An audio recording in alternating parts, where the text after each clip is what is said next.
Good day, everyone, and welcome to the Civic Leadership USA training workshop on the legislative process.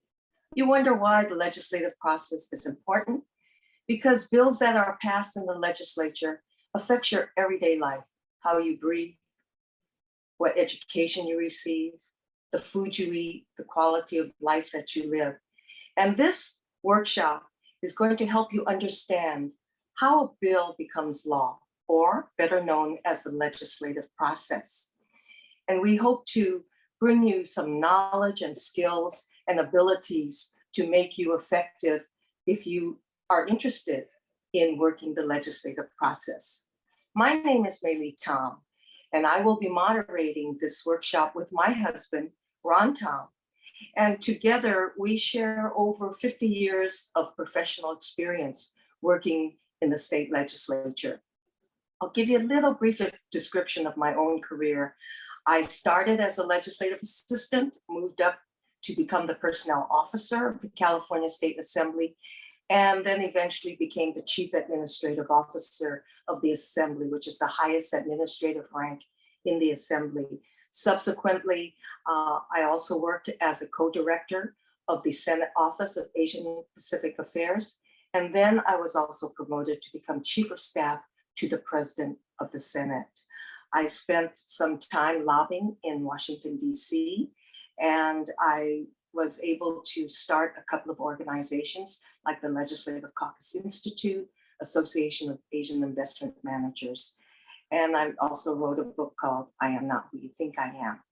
My husband actually started as a pharmacist, and he received his pharmacist degree, his doctor's degree from University of Pacific. He became interested in politics as a pharmacist because he didn't agree with some of the legislation that was being passed that affect drugs and affect pharmacy. So he participated in a public committee that had a legislative advocate to check on how laws are made that affect pharmacy. He became so interested in it and became so proficient that he was actually hired to become a health consultant in the state legislature.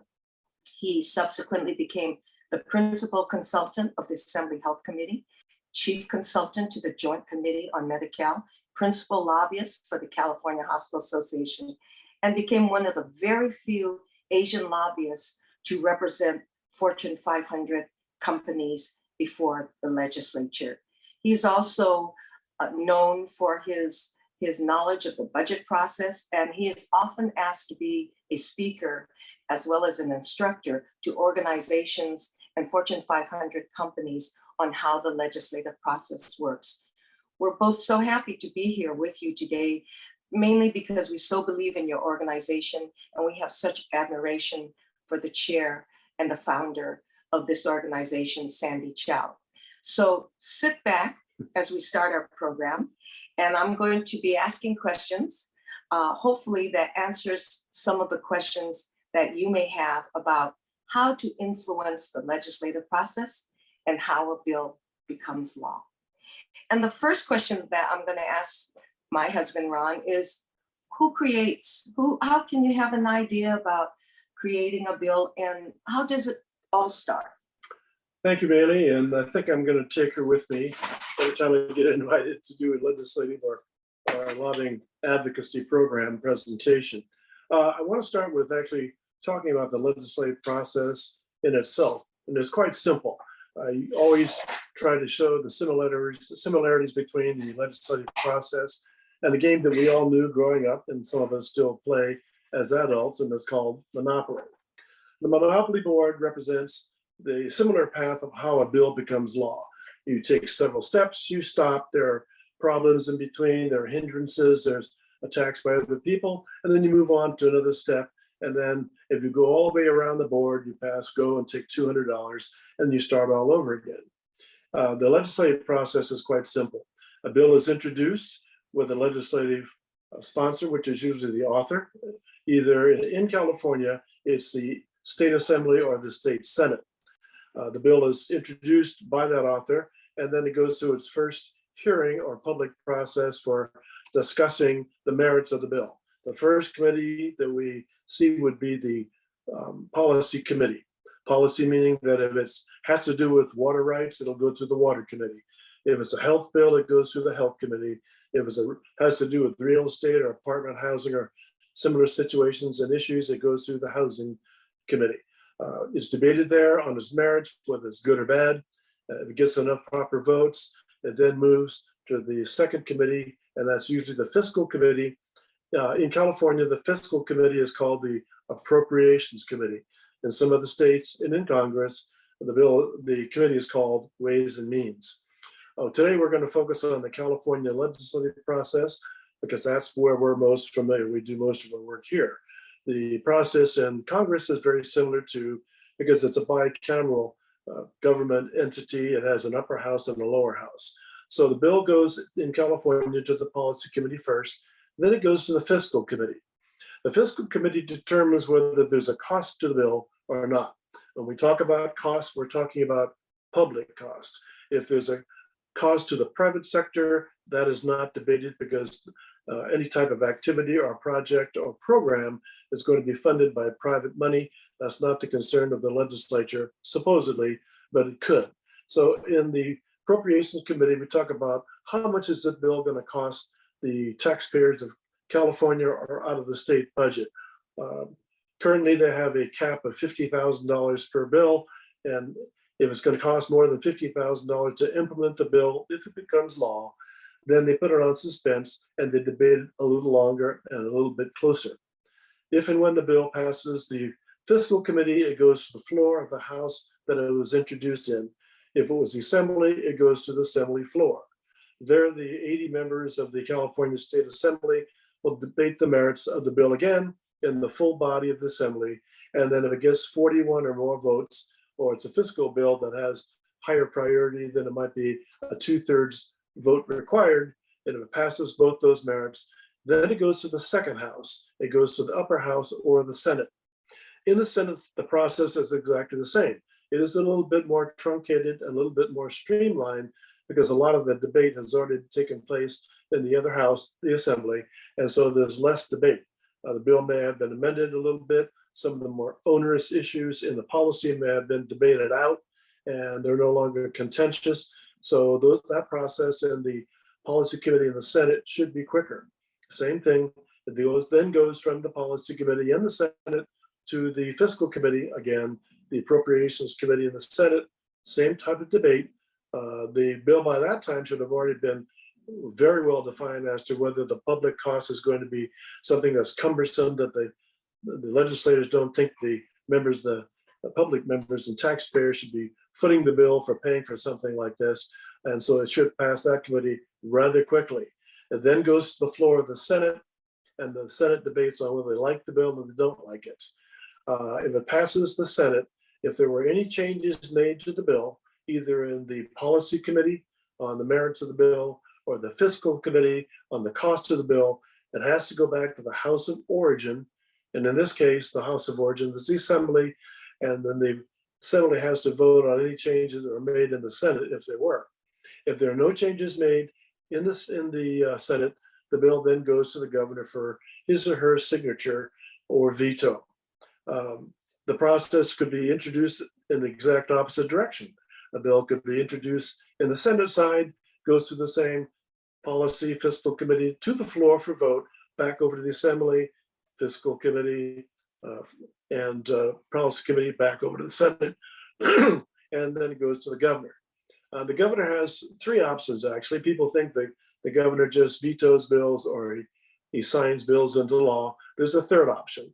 If the governor kind of likes the bill but doesn't like it that much, what he can do is he can let a bill become law without his signature. And after a certain number of days, a bill will leave the governor's desk and become law without his signature. It doesn't happen very frequently, but it does happen. So that is the legislative process.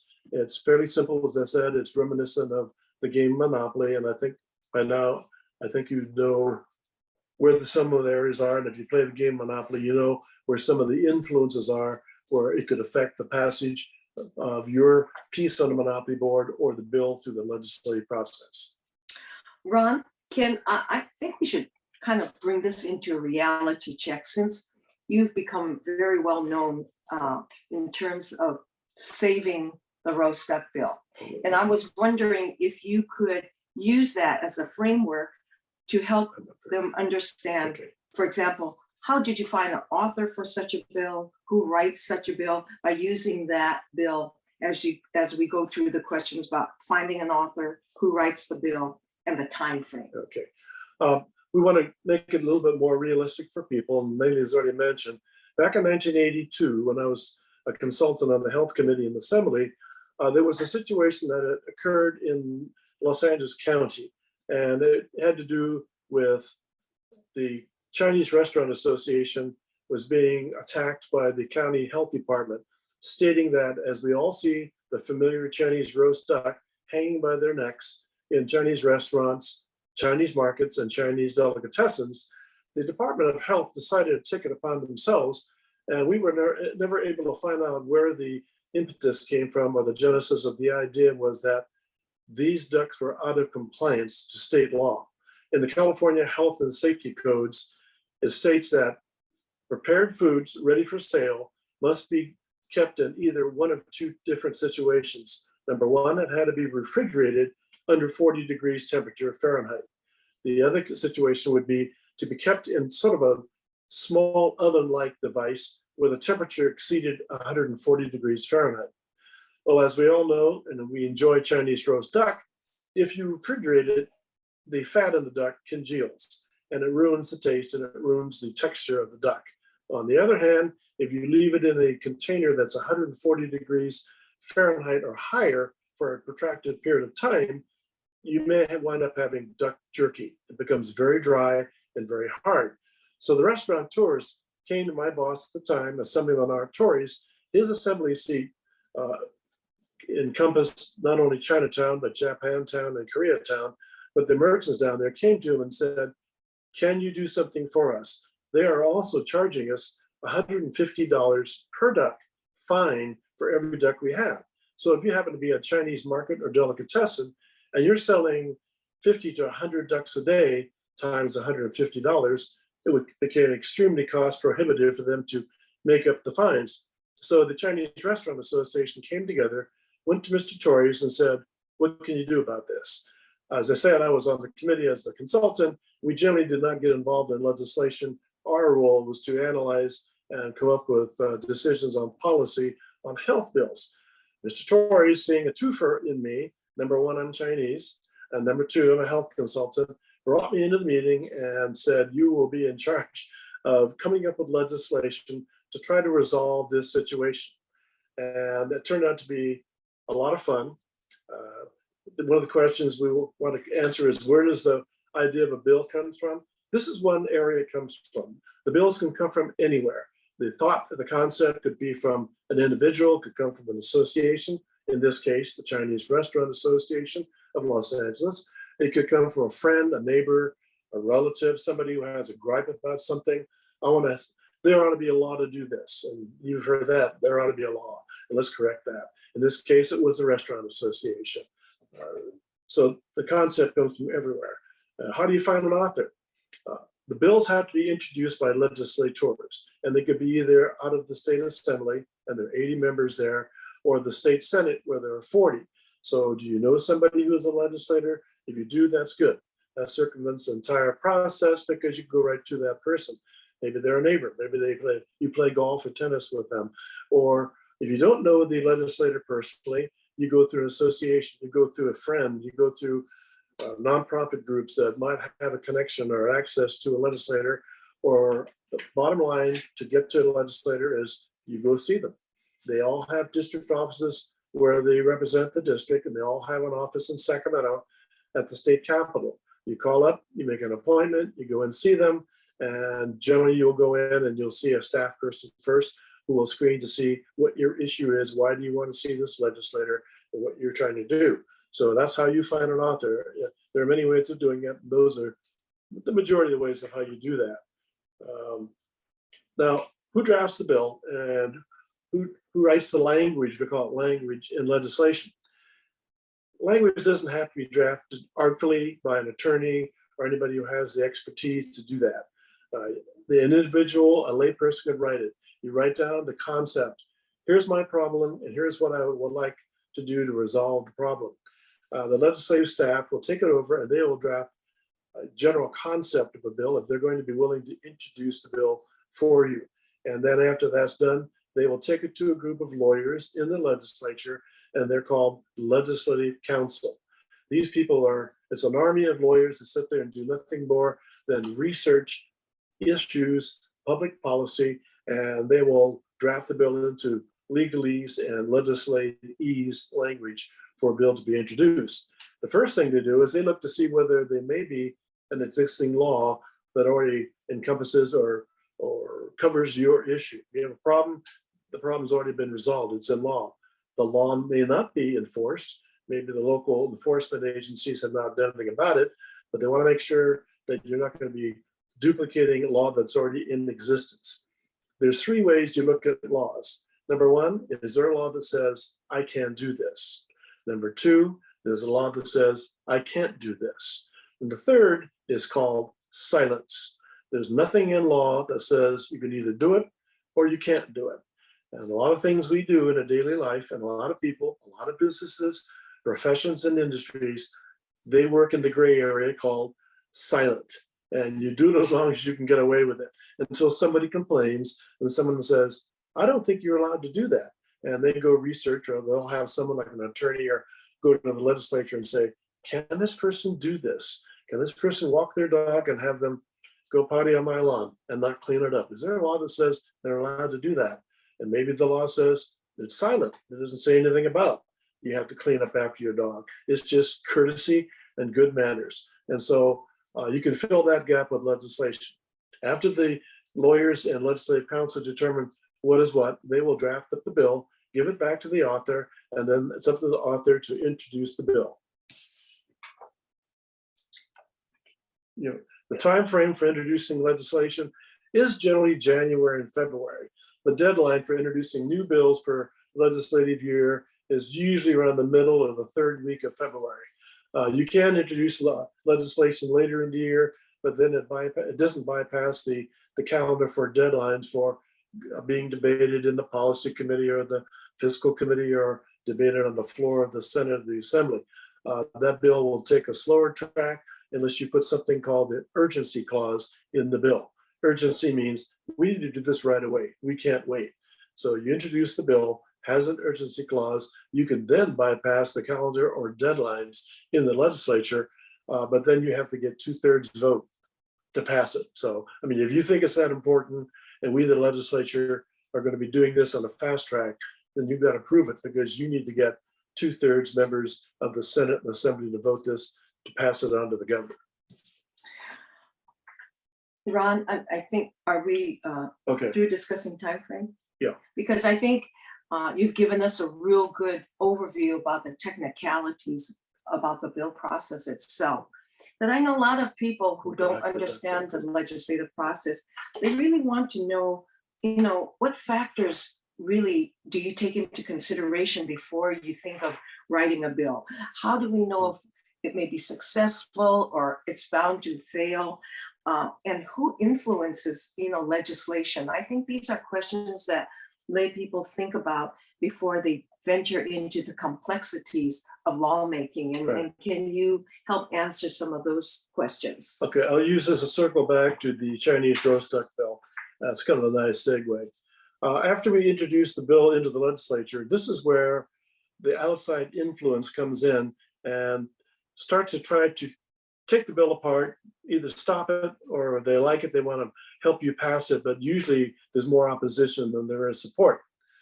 Once we introduced the bill, other ethnic groups saw this as an opportunity to use our vehicle or our bill to do things for their own foods. And the first group that came forth was the Jewish community.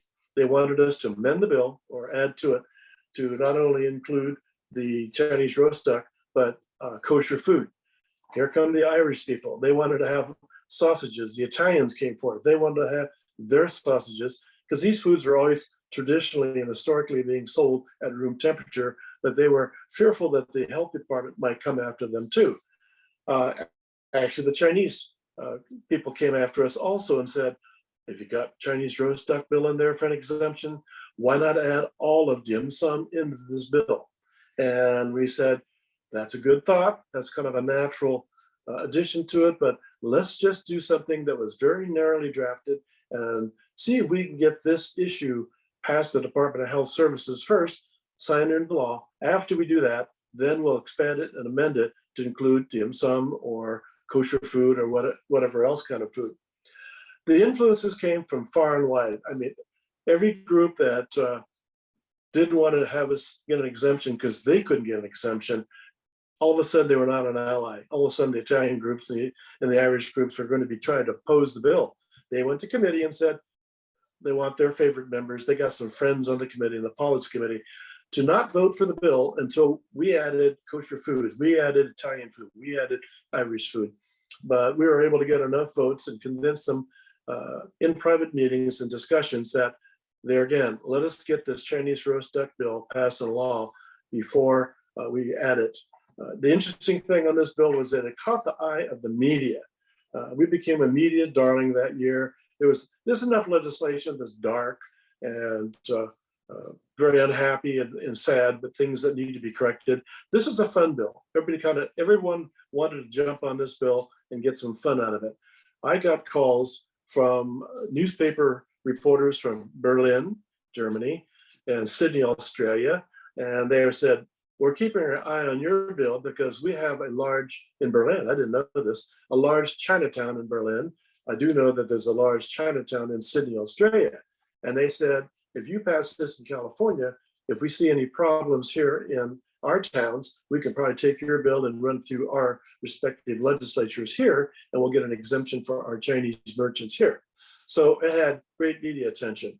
At the time, Governor Jerry Brown, in his first tenure as governor, he saw this as an opportunity because he was running for re-election, and he kind of wanted to take over the dictatorship and ownership of this bill. So every time we had a press conference, not only did the media fall on this, because they started with 2 or 3 people covering our press conference, and when they heard that we were having press conferences in a Chinese restaurant in Los Angeles, the next time we had a press conference, there were 40 media there, TV stations, print press. Governor Jerry Brown came down, he talked it up, and he was saying he was supporting this. If the bill passed the legislature, he was clearly going to sign it. So when you get something like that, it started to develop momentum of its own, and the bill moved along. And of course, it passed both houses. We kept it narrowly focused on Chinese roast duck. Jerry Brown signed the bill into law, and he will be the first to tell you he will forget that Assemblyman Artoris was actually the author of the bill. Jerry Brown would take credit for it. And so 40 years later, this is 2022, when you walk into a Chinese restaurant, Chinese deli, or Chinese market, and you see those Chinese roast ducks hanging by their necks, they're being hung at room temperature, and we can still taste the delicacy of that duck. You're welcome, thanks to me. And Artoris, my boss. Thank you for that humility, Ron. Yeah. I'd like to also add that when we have an ethnic bill, such as the Chinese roast duck bill, this is when our community reaches out to allies. In other words, legislators who represent a large proportion of Chinese or ethnic Asian ethnics in their community, and yet they're not Asian. They reached out to these legislators because it impacted their districts. So the passage of this bill did not only affect, Artoris or Asian legislators per se, but it's the reaching out, the connections with other legislators who represented a big Asian community to support this bill. And that's how you engage other groups and other interest communities to help support your bill. And now that I'm mentioning it, I think that people oftentimes feel that it's kind of just a technical process and it's who you know, but actually it's more than who you know to get legislation passed. It requires certain skills and certain talents of how you articulate and how you present yourself with regards in support or in opposition of a bill. So Ron, what are some of these skills and talents that our young professionals need to make a good impression to either articulate before, to support a bill or to oppose a bill? How can we really create influence and make a good impression when we are lobbying on behalf or opposing a bill? This is something that anybody can do. You don't need particularly good skills, but if you have them and develop them, it enhances the outcome a great deal. So things you should, if you're looking into getting into advocacy or you're just doing it as a community person and you're a member of a community nonprofit organization, and that organization is either introducing legislation on an issue or you're supporting something that you do like, it does help if you have good writing skills. If you can write down your position, are you opposed? Are you in support?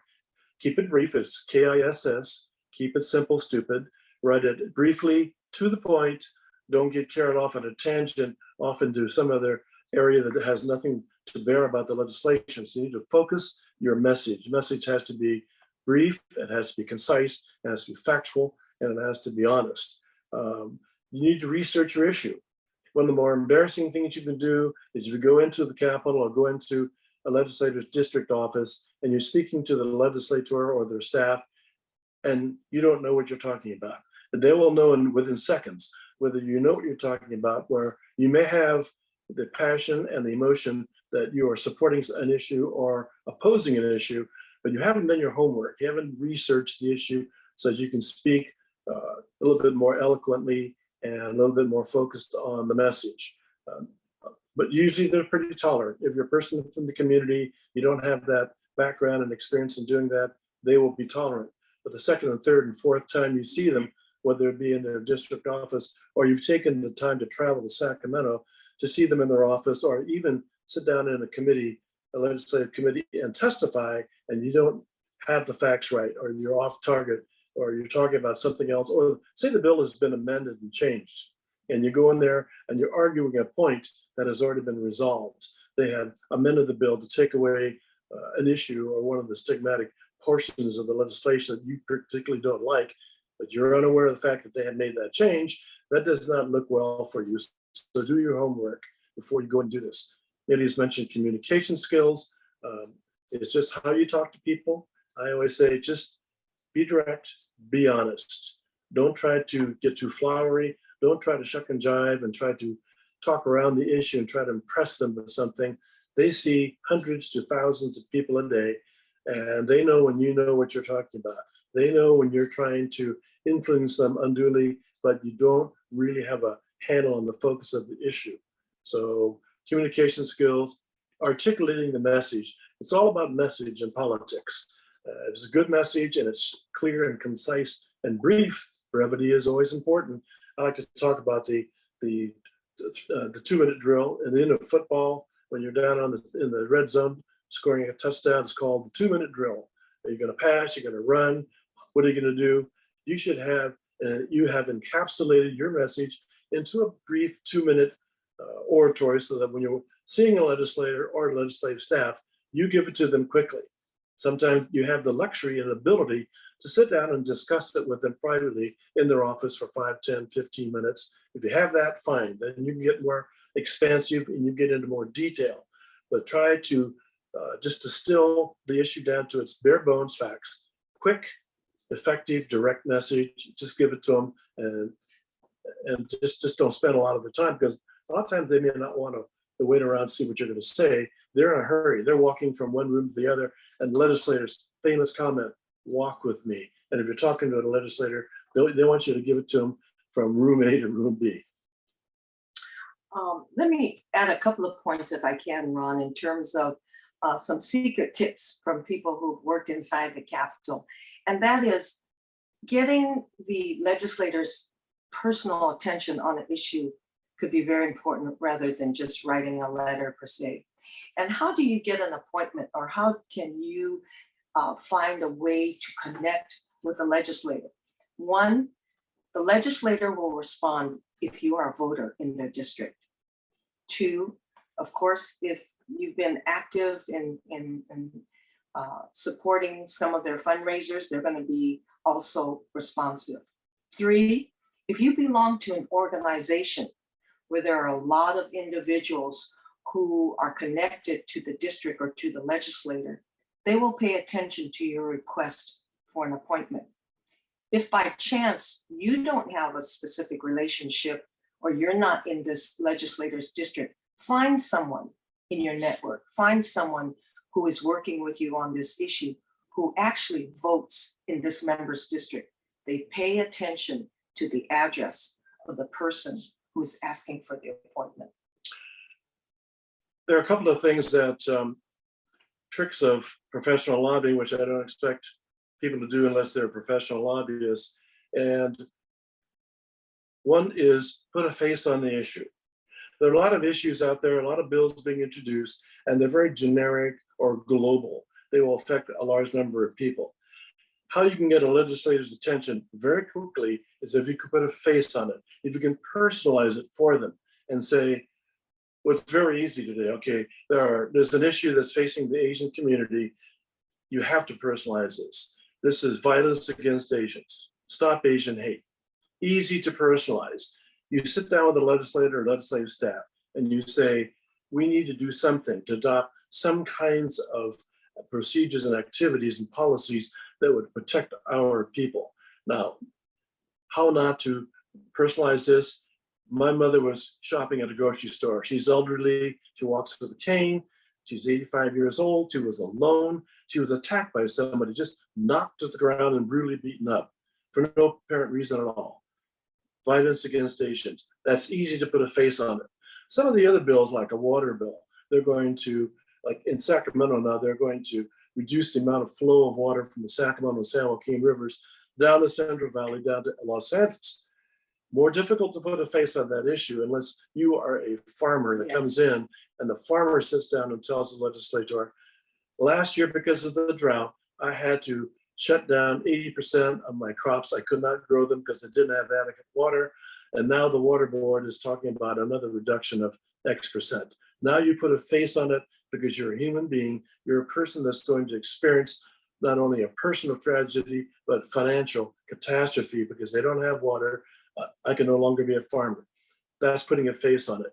The other part of it is getting their attention if it does not particularly pertain to them. If it's a bill that has to do with more of a bill in Southern California and they live in Northern California, you have to figure out a hook, figure out a way to get their attention that it may not pertain to them today, this issue in Southern California, but it may at some point ultimately in the future affect this legislator's constituents in Northern California. I live in Northern California.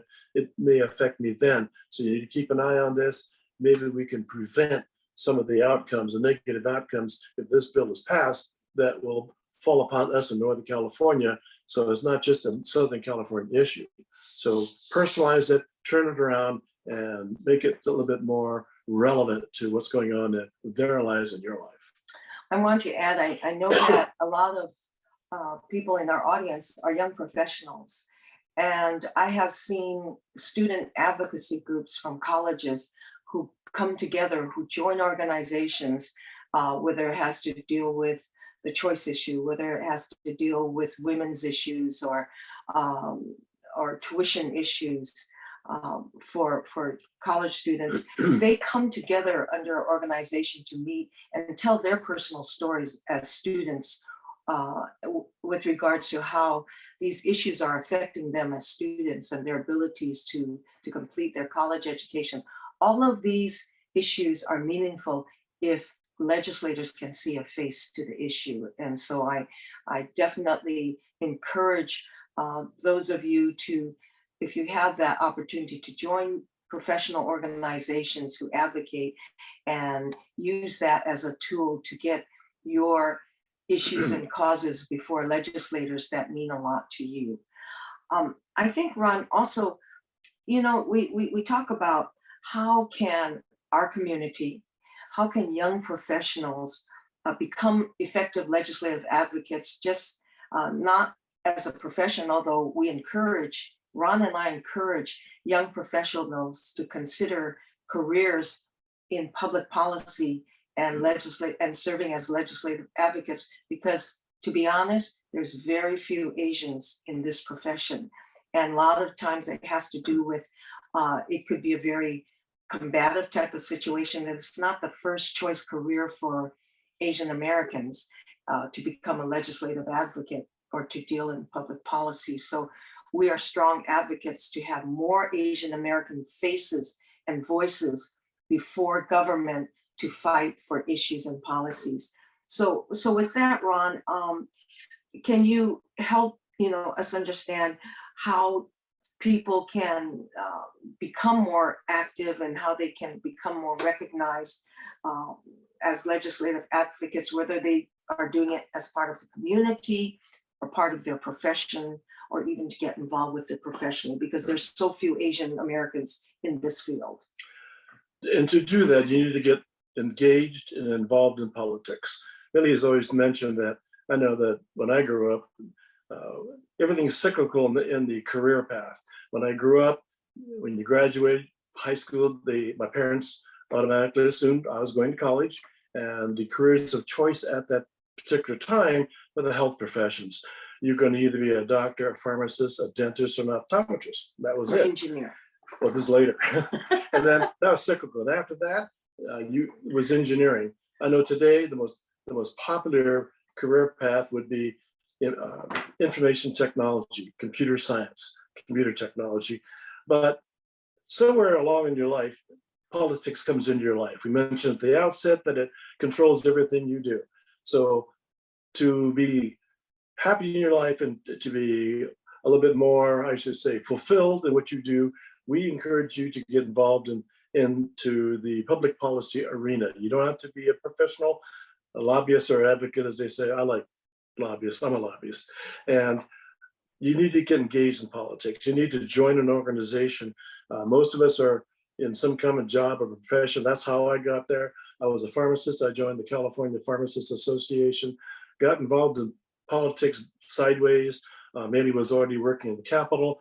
The association took me into the building, and I became one of their expert witnesses, and I testified in committee. And that was my exposure to politics. I don't mean for you to quit your profession.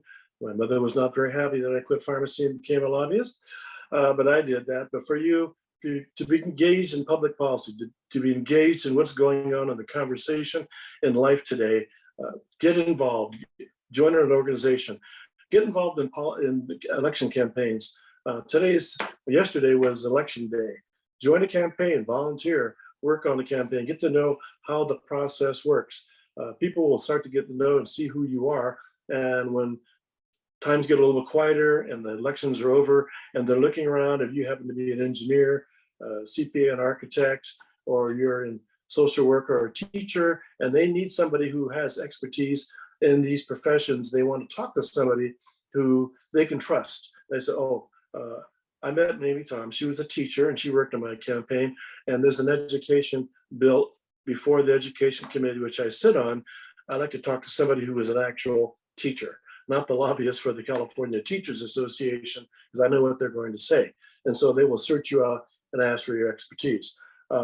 Trade associations, if you have a profession, you have a job, I'm sure there's a trade association that represents you.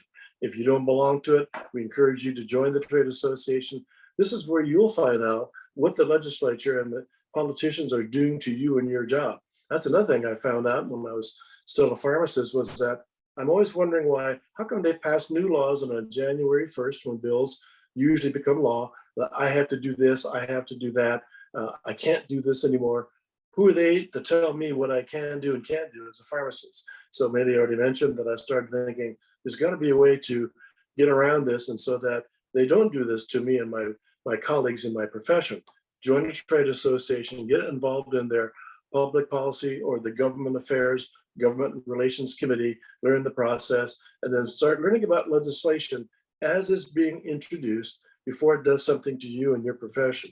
Ron, I think when you say trade association, you mean like, for example, there's Asian Bar Association, Correct. There's a pharmacist association, there's a dental association, a medical association. Silicon Valley has a number of associations for the different professions, and it just gives you more of a powerful voice if there's an issue that affects you, whether it be your profession or community, and actually to belong to a community too, right, Ron? Right. To get involved. Well, because there's more than one voice. If you go in there as an individual and you talk to a legislator and you have a particular problem and you tell them about this problem, they'll probably ask you, you say, what do you do? And you'll say, I'm an architect.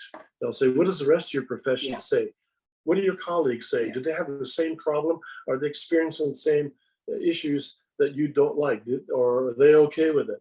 Because there's the great silent majority. I have not heard from anybody else. If you belong to the California Architectural Association, you can say, my association is for or against this. And then what you do is you belong to the association, you go to the association meeting, you tell the government affairs people, and I'm sure they have their lobbyists either in-house that work for the association or they have contract lobbyists. Then you send them over to the legislature to talk to the legislators and the staff. And so they, all of a sudden, they get a greater awareness of the fact that it's not just this one individual who's constantly coming in and pounding on me to do something about a problem that he or she may have, but now the state association shares that same viewpoint and the voice is statewide. It gets their attention, getting their attention, putting it on the front burner and making it an issue that they can't avoid is going to get you more success and less failure. We talked about associations. There are political associations. Are you a Democrat? Are you Republican? Are you an independent? If you're really inclined to do so, join the political associations because these are cutting edge people. That's all they do. They spend all their time looking at issues that are good for Democrats and bad for Republicans and vice versa. But that's where you can find people that are the most active. And they may not be professional lobbyists, but they have a lot of influence. They do a lot of letter writing. They go to the Capitol. They get on social media, and they have a voice. They already have an established voice that you can make use of. I think most of all, by joining some of these political associations, you actually get to meet members because they will attend meetings. They'll be invited to special meetings. They'll be invited to speak, and it's a great opportunity. And there's League of Women Voters, for example. We're seniors now, so ARP is a extremely powerful organization that advocates. And Ron, do you have any closing comments? No, I want to thank you all for allowing us the opportunity for Maylee and myself to come and speak before you today. And if you have an interest in looking at this, that warms our heart because we go out and we talk to different groups and we try to get people involved and engaged and interested in politics and public policy, particularly the Asian groups. Asians are largely a silent minority majority, and we try to encourage them to get more involved, to take part in the political process because the line is clear. When you're silent, it means you have no problems. And if you're silent and they do something to you, it means to the other people, it's okay to continue doing this to you. But if they know you're organized, if you have a voice and it's strong and you articulate well and you're together, when you bring in numbers, so numbers means voters, then you get the legislators' attention and they're going to pay more attention. And hopefully we can get more done for the good of the Asian population and voters and constituents in California or nationwide. And there'll be less done to us because they said, you introduced this bill and you didn't hear from any Asians, so I guess it's okay by them. Silence is deadly. I'd like to add that those of you who are watching the webinar have already taken the first step to indicate your interest in wanting to be engaged. Thanks to leadership organizations like Civic Leadership USA, thanks to the founders like Sandy Chow, they really understand that Asian Americans still need to have a stronger voice. We still are seen as a more silent minority. We're still seen more as followers versus leaders because many of us don't want to become engaged. We don't want to advocate. We don't want to be that nail that sticks out in the wood. That's unacceptable now. We are part of this country. And by your being a part of this organization shows that you have that interest, especially for your generation, to move forward and make Asian Americans equal voice in this country. not the silent voice in this country. And that's why we feel so honored to be able to present this workshop to all of you. Everybody knows where we can be reached. My husband always cringes when I say this, but we're always available if anybody has questions. And we just thank Sandy, we thank HUSA for this opportunity to share some of our experiences with you, only with the hope that you're the generation who's going to move our community and our voice forward. So thank you very much. Thank you very much.